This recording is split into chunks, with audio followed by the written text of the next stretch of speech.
So welcome to this week's episode of Leaders on a Mission, where I'm joined by inspiring leaders driven by the impact of creating a healthy and sustainable world.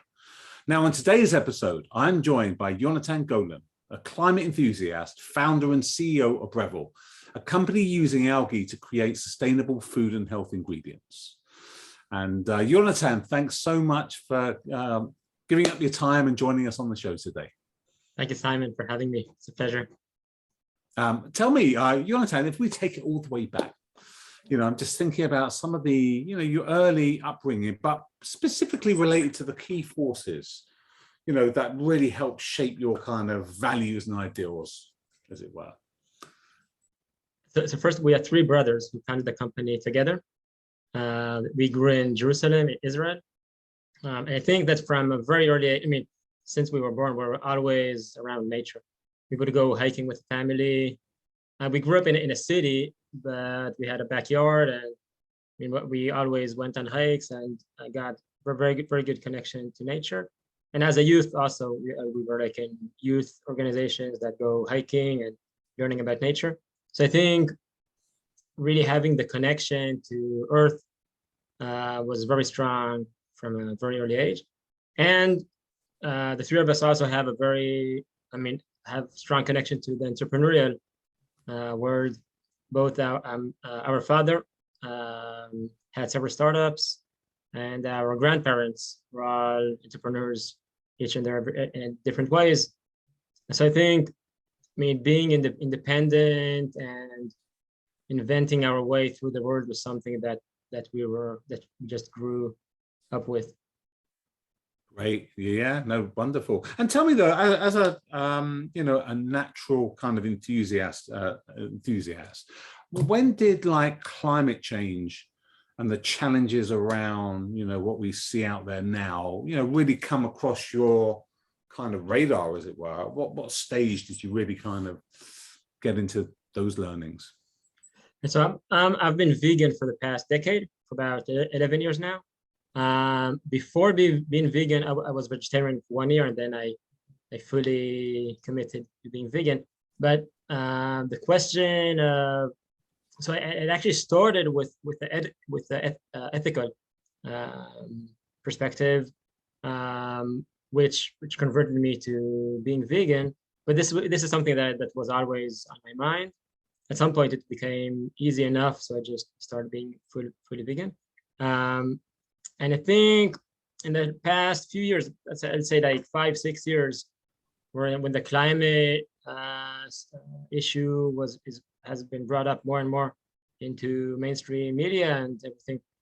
So I made a strong connection with being vegan, not only as a moral perspective, but as an environmental one as well. Yeah. And this is really, for me, is the background for starting Brevel as a solution, both ethically and environmentally. Yeah, no, got it. And what was the moment when you turned vegan? What was the moment? Can you remember the moment where you thought, well, that's it, I'm done with it? What was that moment? Yeah, so in Israel, it actually happened. It's pretty funny. There was a YouTube video that circulated around in Israel. Gary Yorovsky. Some vegan people are familiar with him, especially in Israel. And it was a YouTube video preaching for being vegan. And I think that was a tipping point in Israel, where, I'm also a Gary Yorovsky convert. It didn't come out of the blue. I've been thinking about it. I had internal questions. I've been vegetarian before that, and it came just at the right time. And I think almost overnight. It was specifically overnight, but in a very short period of time, many Israelis became vegan, and being vegan suddenly became something much easier. And that tipping point, I think, shifted more and more people. It became much easier for more and more people to become vegan. And I think this is one of the reasons that Israel is a very vegan-friendly place. Yeah, yeah, great, great. I haven't come across the video. I'd have to have a look at it. Does he still publish and does he still have? No, I don't think he's active anymore, but the videos are on YouTube. Yeah, And it's called something like the best video you'll ever see, something like that, something very clickbaity, which wouldn't pass today in today's YouTube space. But back then, I did catch, and I mean it's like a 30-minute lecture that he attacks every different angle. I think it does cause, I mean, it is a pretty controversial video because it's pretty aggressive in a way, but I think it touches on enough points that if you have questions about it, it clicks on enough buttons to yeah. convert you. Yeah, absolutely, absolutely. And obviously, like, just looking at your background, I mean, you majored, I know you did a bachelor in physics and chemistry and a master's in physics as well. Was science always a passion and love? And also, when you were kind of finishing your master's, did you have a view? What did you have a view at that time in terms of maybe what your career was going to be? So I did my master's in physics and biology, actually. So I also have a publication in Nature on biophysics. And I mean, the scientific background, I mean, is actually something I missed today, I must say. As a CEO, I don't have enough interaction with the science, which is something I miss on a personal level. And this was always something that interested me. During my university years, I co-founded and was the CEO of a food co-op. And there, I mean, we all had a mission of changing the way our consumption, our consumerism works. So we were a group at the peak. We were 400 members in the co-op, where we had our own supermarket where we would buy, operate, manage. And we had this vision of how consumerism could be something more sustainable, environmentally and on a social level as well. So, I mean, trying to solve things through inventing, I mean, it wasn't our invention.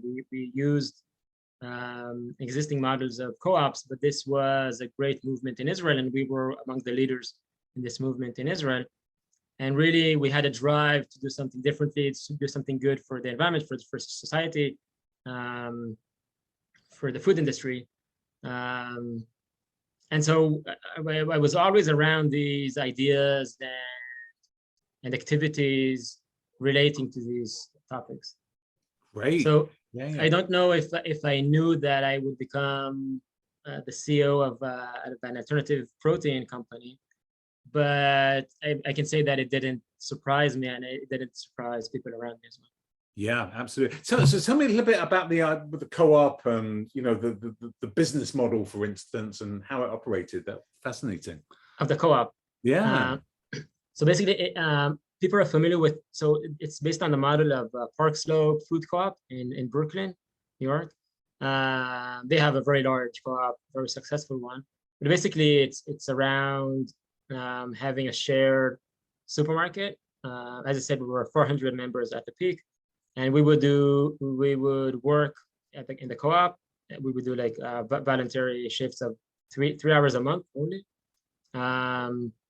We had only one paid employee at the time, and we were the only customers. So it was a closed system, and we would buy from suppliers and stack the shelves, and then come and buy. And as a nonprofit, I mean, all of this industry is in many ways it is very biased in different ways. And since it was a nonprofit, so we could buy our own groceries for true prices without very intensive marketing, trying to convince us to buy things we don't really need and won't use eventually. I mean, the amount of food loss in such a system is much smaller because people buy exactly what they need, not what they're made to believe they want or need. And we were very focused on not over advertising, being fair with pricing because we didn't need to produce any profits. And it also created a community around our consumer life, which was very strong, especially as a student in Jerusalem. It made a very strong community and a shared mission for the whole group. Now, this notion of cooperative isn't something new in Israel. I mean, in Israel, we have the kibbutz system. So there are communal villages that operate not only buying the groceries together, but operating all of the business, agriculture, communal life, schools, and everything. So it wasn't very radical in terms of that, but and it's still today, it isn't really developed as a system around grocery shopping, unfortunately. I mean, there's a question of how sustainable such a system is. Park Slope Food Co-op are very successful in that. It's been running, I think, now for probably 50 years, since the 70s, I believe. They have, at the time, they had like 17,000 members that do 3-hour shifts a month. Very successful operation. So it is possible. It can work very well. I think eventually our co-op didn't continue at some point. It was after I already left. I think we didn't reach the right economics of scale to make it really work sustainably. Yeah. But it sounds like a great model, and as you say, a lot less food waste. Right. And so that really kind of whetted your kind of entrepreneurial kind of appetite. Yeah, absolutely. Yeah. So how did you end up founding? Tell us about the Brevel and how you ended up founding kind of Brevel. So as I said, we're 3 brothers. I just finished my master's degree. My younger brother, Ido, he's a mechanical engineer, and he actually worked. So So he actually worked in a different microalgae company. So just very briefly, we produce alternative protein from microalgae, which are very neutral in flavor and in color. So it makes them very relevant for many different food applications where protein is lacking. Today, you cannot add pea protein or soy protein to many products because they have a very distinct flavor. So for example, plant-based cheese, plant-based milk, plant-based yogurt, plant-based eggs have very little, if at all, protein in them. And this is something that consumers are starting to be concerned about. The nutritional value of these products is very low. And so with the technology we developed, I'll get into in a moment how it started, but we are able to provide protein which blends perfectly well into different applications, increases the nutritional value without changing flavor, color, texture, or cost for the end consumer. And this is thanks to a unique technology we managed to develop to grow microalgae in a very specific way. And we can arrive through that technology at cost parity with pea and soy protein. So we can really be on the path of solving a major challenge in the food industry in providing high value, valuable and nutritious protein at mainstream cost levels, and really be relevant for the future of our food industry. Yeah, this sounds great. This started, so Ido, as I said, he worked as chief engineer in a different microalgae company. They did the typical outdoors reactor, closed systems that use sunlight to grow microalgae. And he scaled up and improved and developed these systems. Today, they have the most advanced microalgae facility in Israel, thanks to that technology that he developed there. But he understood that, his analogy is that he was improving coal trains, and the best coal train you develop is still not as good as the most basic electrical train. And he understood that, and until we really solve this challenge, until we develop something completely new, there was no chance of making microalgae this huge potential that they are. people have been interested in microalgae for the past 50 years, because they have such a huge potential in terms. I mean, they're the most sustainable source of protein on this planet. They can grow in every environment almost, and they're just packed with protein and many other healthy ingredients. But no one has been able to solve the issue of quality, scale, and cost of microalgae to make them relevant for the food industry at large scales. Yeah. And until we solve this, I mean, this potential is still unmet. And so he had ideas of how to develop something completely new. He quit his job there, and we founded the company together. Our older brother, so I'm the middle brother. Our older brother, Matan, he's a medical doctor. He worked as a surgeon, and actually, at some point, he decided to leave his work as a doctor and jump on this fast-moving train. So today, we're the three of us working at the company full time. And I mean, and also, if you go back to the origins, I mean, this is something we always.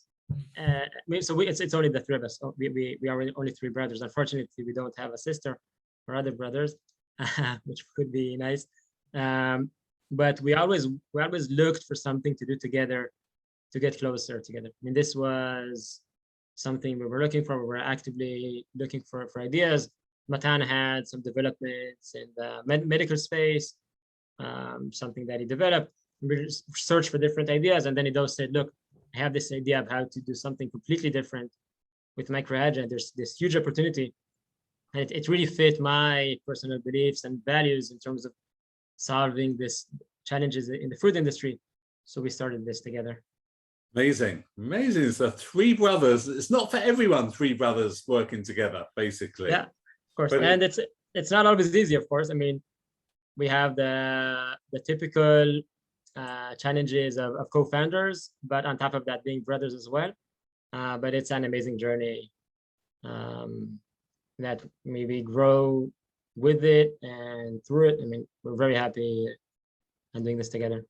Absolutely. And you clearly share in the mission. You know, the beautiful thing about the company you've set up here is it's a company that, you know, has a real purpose, basically. You know, you have a level of ambition which is related to making the world a better place, right? Right. Yeah, I think this also relates to, I mean, the ideas we were looking for to do something together. I mean, we wouldn't have started a Bitcoin company. Not that Bitcoin is bad. I mean, there are amazing companies out there that do excellent stuff, or companies that do, I don't know, game apps. I mean, these are excellent companies, but that wasn't for us. We were looking for something tangible that can really do a change in our world. I mean, we're always looking for things that, I mean, we were looking for something that can leave a better world behind us for our children. And this fit exactly well into our shared vision. Yeah, no, that's great. So you were referring before to kind of coal trains and electric trains, as it were. So so what does the electric train do that the coal train didn't do? And so, in a nutshell, our technology, for the first time globally, we managed to combine fermentation and light in a single process. So we also do fermentation using sugar. So the microalgae grow extremely fast, much faster, about 100 times faster than in outdoor conditions. And having light in the process enables producing much more value from the microalgae than otherwise would be possible. So but roughly today, there are two different types of systems producing microalgae. One is using only light, either outdoor using sunlight or indoor using LEDs, which basically these are similar systems. And then you grow the microalgae using light and CO2, which is great, but the costs are too high for the food industry. I mean, you can produce high value compounds for nutraceuticals and other applications, but you cannot operate at cost levels relevant for protein or for other food ingredients. The alternative is to use fermentation, similar to yeast or bacteria. We add sugar. As I said, the microalgae grow about 100 times faster than in light conditions. But in the absence of light, in dark fermentation, the way it is done today, you lose many of the ingredients and functionalities that are only produced in the presence of light. So you get high yields, low cost of biomass, which relatively poor in commercial value.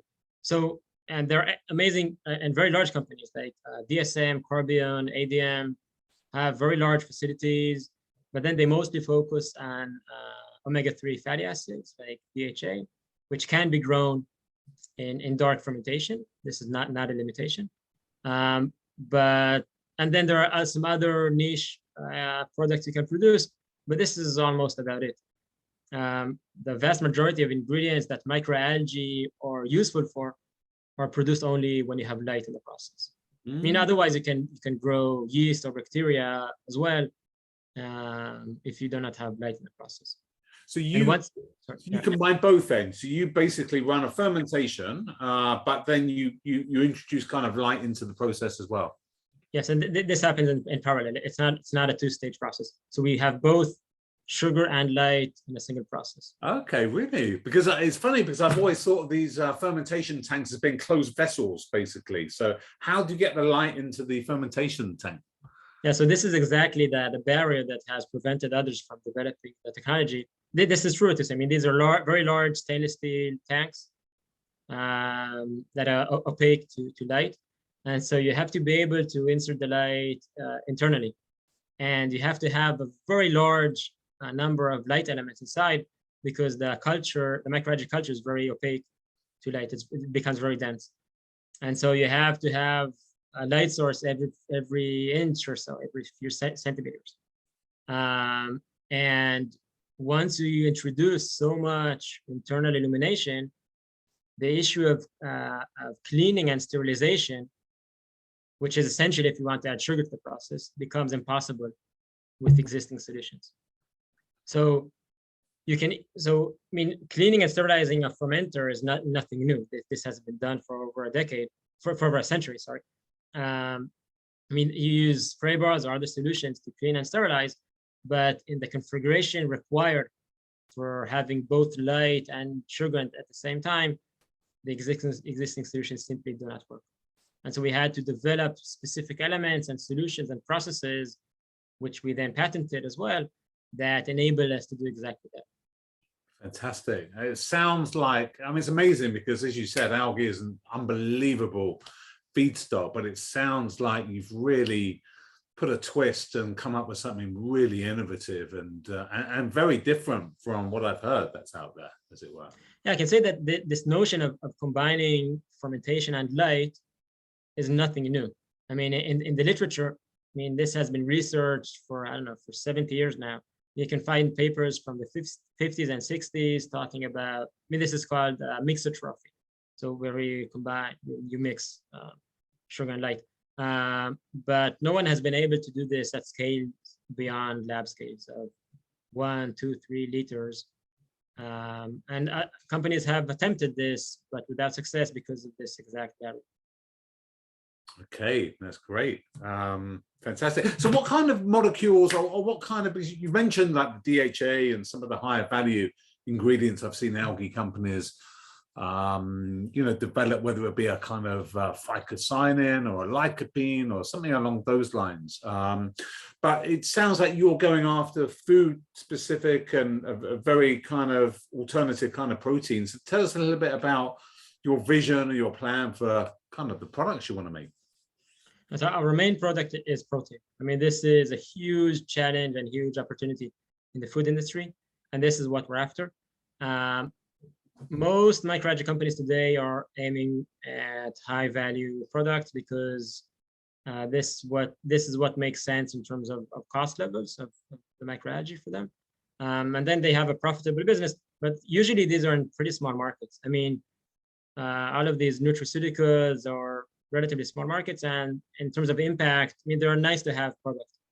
It's not a real pain in the industry.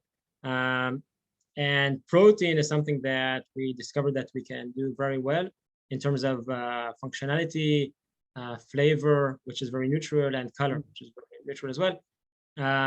And we discovered that there's this huge need for a new source of protein, for not only for dairy alternatives, which is in their alternative, this is a really big pain. But today we're getting requests from companies and all over the field, all over the plant-based space, from meat alternatives and cultured meat that want to do hybrid products, and snacks and soft drinks and whatnot. I mean, there's a huge need for protein 2.0, if you want. And so this is the market we're aiming for. But if we cannot, having a protein source which is tasty and sustainable is required, but it's not enough to really make an impact in the food industry if we cannot provide it at cost levels of pea soy. I'm talking about reaching cost levels of $2-3 per kilogram, which is what soy protein is at. And I mean, cost is the main driver in terms of volumes. And the food industry is now exploding in terms of need for new sources of protein. I mean, there's the new estimate that BCG just put out is that the alternative protein market, B2B alternative protein, not for end products, is going to reach $270 billion in the next decade by 2035. And protein from microscopic organisms alone, which is microalgae like we do, but also yeast and fungi and others, is going to reach $60 billion and 20 million metric tons of need in the industry. And this is an industry that doesn't exist today. I mean, today there's zero, and it's going to reach 60 billion in less than a decade. I mean, by 2030, the estimates are that there's going to be a need for 20 million metric tons of protein. And so this is a huge need. But again, if we cannot provide it at $3 per kilogram, we're going to remain another niche protein source. And I mean, this could be good. I mean, we can have a profit. I mean, today there are proteins that are sold for $20 per kilogram, $15 per kilogram. We can make a good business out of it. But our mission is really to revolutionize the food industry. So we're aiming for the hardcore mainstream consumer to provide a solution for them as well. And so protein is our mission. But the way to cost parity is I mean, if we want to reach cost parity, the only way is to do exactly what pea and soy. From a soy bean, you do not only produce protein. If protein was the only product, it won't be so cheap. They produce the oil, the fibers, the gluten, and then also they produce the protein. I mean, they extract and valorize each different fraction of the soybean. And this is true not only for microalgae, but for any new protein source. If you cannot do that, if you cannot produce much more value from the source than only protein, there's no way you can reach cost parity. Yeah. And this is exactly what having light alongside fermentation enables.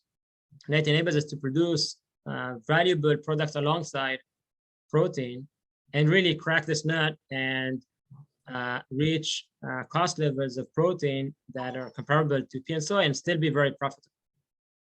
We can actually double our profitability from the rest of the biomass besides protein. And this is key to being relevant. And are the other products more the higher value kind of nutritional kind of ingredient kind of products?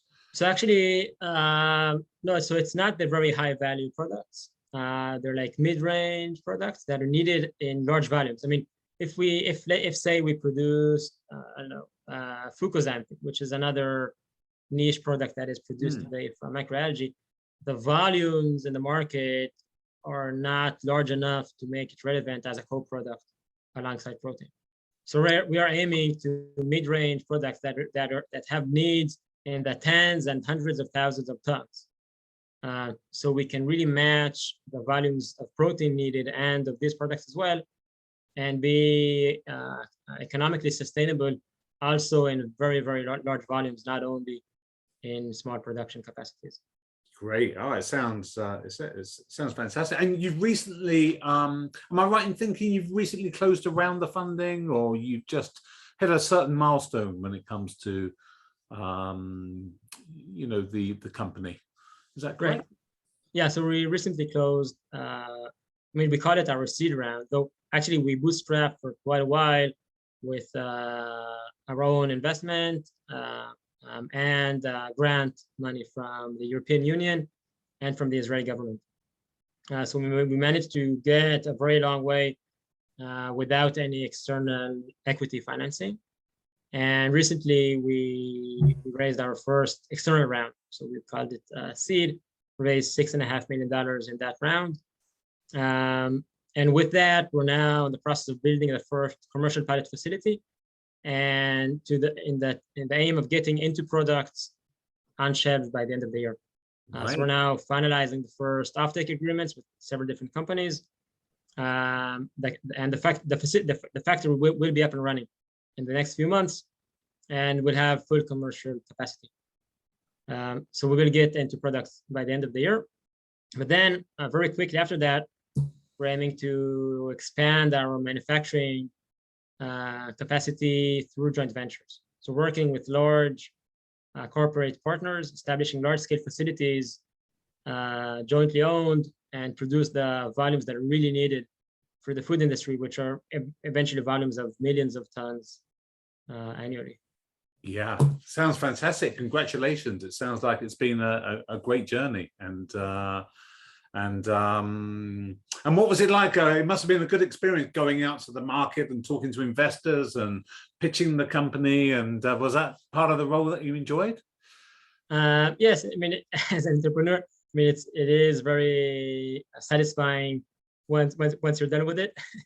I mean, so most entrepreneurs can relate to that. I mean, it's their typical roller coaster of a startup.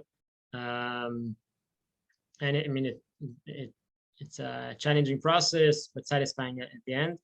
But I think the more exciting stuff is once we meet the customers and give them samples of the protein and see a food technologist that for the first time tastes. I mean, first they see our microalgae and don't believe it's microalgae because it's not this typical green stuff. And then they smell it and they say, well, this is interesting. There's no special smell to it. And then they taste it, and seeing them really being blown away that it's actually tasty. I mean, in protein, having a protein source which is not disgusting is already a very high bar to clear. Yeah. And having something that a food technologist would regard as slightly tasty, having a slight, very mild, cheesy taste or peanutty flavor is actually very exciting. I mean, getting this feedback from our partners and customers. I mean, at that point, I mean, raising money is of course is nice, and it's an enabler to get to our mission, but seeing that this can really be a solution for all of these companies we're talking with and sending samples to is what really excites us and causes us and gives us the energy to move forward. I mean, this is a very challenging space to operate. I mean, for every startup, it's very challenging. It's really trying to get into the market and demonstrating our product and having all of these R&D issues, of course. I mean, it's not an easy path, but getting to a point where someone tastes our product and says, this is really interesting, I want to try it in our applications, I believe this can work. And then testing it in their application and tasting cheese, which has 8, 9, 10% protein, and you wouldn't know that there's protein inside because it doesn't have any aftertaste, is really what drives us. Yeah, worth all the hard work when you get that feedback, basically. Yeah, and I can say that, I mean, arriving at these solutions, at these performances is not my work, of course. I mean, so we have a large team of engineers, which my brother leads, in developing the technology that enables the production of the microalgae. And then we have a large team of biologists who use this technology and optimize the production methods to produce this protein, which is neutral and it's in color, flavor, and other properties. I mean, this is tremendous work for several years that has been poured into this to make this happen. Yeah, absolutely. I think I find it fascinating that you need so many different disciplines talking together, working together. I mean, a lot of it must come down to building the right culture at the company as you look to scale and grow, because so many people and companies work in silos, engineering here and science there. It's a challenge. So so tell us a little bit about, like how many people do you have working at the company at the moment? Today we have 21 employees, full-time employees. Still a majority or R&D, so it's engineers and biologists. We have now a strong commercial and business development team, and an operational side as well. Yeah, great. And tell us a little bit about, as you build the company, the kind of value, a little bit about that journey as you've got to this level now, right? It's been a great journey for you. Sounds like you've got a wonderful springboard to, to take the company forward and really deliver sustainable alternative kind of protein at a decent cost price here. So what's your, how are you going to go around building the company? What like culturally, what's really important for you in terms of the vision of how you want your company to be? Yeah, so I think, this is actually interesting. And this relates to the thing I did before, the co-op, the cooperative. We started the company in a mindset which I can say today that it was a bit naive, by trying to build a company that is in a way jointly owned by everyone that works in it. I mean, that was the co-op model, and trying to bring that into a for-profit company, which has to work somehow hierarchically.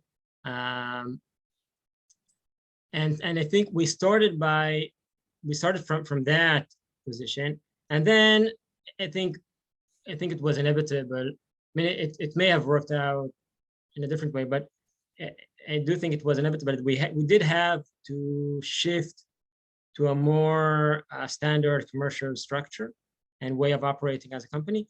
But our starting point was very much from a co-op kind of mindset. And so I think it's not for me to testify as the CEO. Is something you should ask from all of the employees. But I do believe that this feeling of everyone in the company that they own a part. I mean, that this belongs to them as well. They do not work for Brevel, but they work with or in Brevel. And I think that it's not as a cliche. I think it's really happening here. When I hear the biologists speaking, and they're really excited. There's this one biologist in the team that she dreams about the work at night and thinks about it over weekends and is excited to try something new and see if this works or that works. And that everyone is really excited on being on this shared mission and really trying to solve this, not to get their paycheck, but to really be part of this change. I think if there's something that I'm really happy with, it is this. I mean, right. And I think that this is a very strong force of Brevel in difficult times. I mean, in the last funding round, we were at a point where we were almost at the end of our runway. We got to a point where we didn't know how to pay the salaries of the next month. And we actually came to all of the employees, told them, look, this has been a really rough journey of fundraising. We still haven't managed to complete it. And that was about a year ago. And we said, look, we're willing. I mean, if whoever is willing to not get his paycheck at the end of the month, and then get compensated once we do close the round, we'd be very happy if you volunteer. If this is too risky for you and we want to leave, we will understand that. But we will really appreciate your help in this. And I can say that 100% of employees, I mean, everyone jumped in, and I mean, there was this very wide belief in the management and in our mission that I mean, and some of the employees have had economical difficulties in not getting their paycheck, but still they wanted to help in as well. So they reduced their paycheck to 80% that month. And there was really wide support from everyone. And I think that this is really what helps us push through this period. And fortunately, we didn't have to do that, because in just about 2 or 3 weeks after that, we managed to get in the first money from first investors. But I think this is one of our very strong. This is one of our strengths in Brevel. Yeah, it sounds like a great culture, and as you say, it gets you through the tough times. And look, I could talk to you all day about this. It's fascinating, but I really appreciate you coming on, talking through your journey, and fascinating journey that you're on. And just wanted to wish you all the very best for the future with Brevel. Thank you very much, Sam. It was a real pleasure. Really appreciate it.